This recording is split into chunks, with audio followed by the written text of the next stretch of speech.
दिल्ली के जंतर मंतर पर पिछले 1 महीने से ज्यादा वक्त से चल रहे युवाओं के प्रदर्शन ने मोदी सरकार की नींद उड़ा दी है। सरकार की तरफ से इस प्रदर्शन को खत्म करवाने की कोशिशें की गई, लेकिन उनकी सारी कोशिशें फेल हो गई। बल्कि अब इस प्रदर्शन के लिए समर्थन और ज्यादा बढ़ गया है, जिससे सरकार पर शिक्षा मंत्री के इस्तीफे का दबाव बढ़ता जा रहा है। और अब पीएम मोदी की तरफ से भी युवाओं के गुस्से को शांत करने की कोशिशें शुरू हो गई हैं। तो युवाओं को शांत करने में क्या कामयाब हो पाएंगे पीएम मोदी, जानेंगे इस रिपोर्ट में। दिल्ली के जंतर मंतर पर युवाओं की भीड़ बढ़ती जा रही है। जिस तरह 20 जुलाई के संसद मार्च के दौरान युवाओं पर लाठियां बरसाई गईं, आंसू गैस के गोले दागे गए, उसके बाद देश की जनता में सरकार के खिलाफ गुस्सा और बढ़ गया। जंतर मंतर पर गूंजते नारों में ये आक्रोश साफ जाहिर भी हो रहा है, जिसके बाद सरकार भी बैकफुट पर दिखाई दे रही है। उसकी तरफ से एक बार फिर बातचीत का प्रस्ताव भेजा गया है। केंद्रीय राज्य मंत्री डॉक्टर जितेंद्र सिंह ने दावा किया है 22 जुलाई की दोपहर से अब तक सीजेपी को 4 बार प्रस्ताव भेजा गया है। जेपी नड्डा के घर या ऑफिस कहीं भी बातचीत हो सकती है और दोनों मंत्री इसमें शामिल होंगे। लेकिन कॉकरोच जनता पार्टी यानी सीजेपी ने सरकार की मांग को खारिज कर दिया है। सीजेपी प्रवक्ता सौरभ दास ने कहा, देखिए, जेपी नड्डा जी ने बुलाया है आज फिर से सेकेंड राउंड ऑफ टॉक्स के लिए। हमने बोला है कि आपके ऑफिस या घर तो हम लोग नहीं आ रहे हैं। 4 घंटे हमें रुकवा के रखा, हमारा समय भी बड़ा कीमती है। तो उनको बोला गया है हमारी तरफ से कि आप जंतर मंतर आइए, लोगों के बीच आइए एंड यहाँ पे आके आप बात रख सकते हैं। अगर मंशा है आपकी कि आप एक्सेप्ट करेंगे हमारे डिमांड्स, तभी आप हमें बुलाइए। सरकार की तरफ से बातचीत की पूरी कोशिश की जा रही है।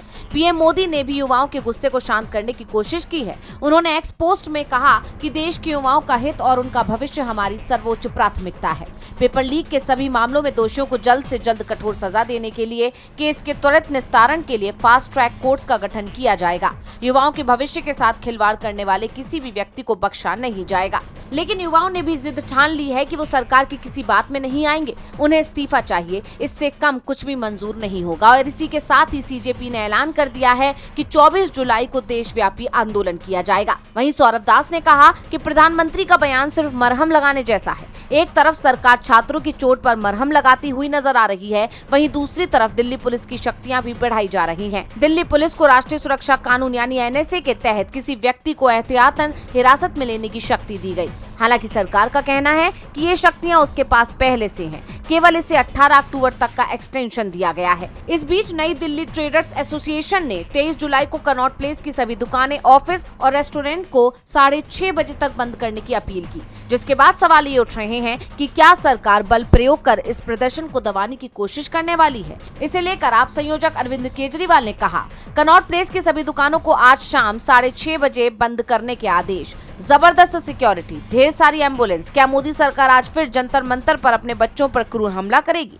इस दौरान सुप्रीम कोर्ट से भी सरकार को झटका लगा। दिल्ली में मेट्रो स्टेशनों को बंद करने पर सीजेआई सूर्यकांत ने कड़ी नाराजगी जताई और इसमें दखल देने की बात कही। इस बीच प्रदर्शन के खिलाफ भी एक याचिका दिल्ली हाई कोर्ट में दाखिल की गई है, जिसमें अपील की गई है कि प्रदर्शनकारियों की वजह से दिल्ली की कई सड़कें बंद हैं और आम नागरिकों को भारी परेशानी का सामना करना पड़ रहा है। 24 जुलाई को इस मामले में सुनवाई होगी। मौजूदा हालात में इस प्रदर्शन पर सबकी नजरें बनी हुई हैं।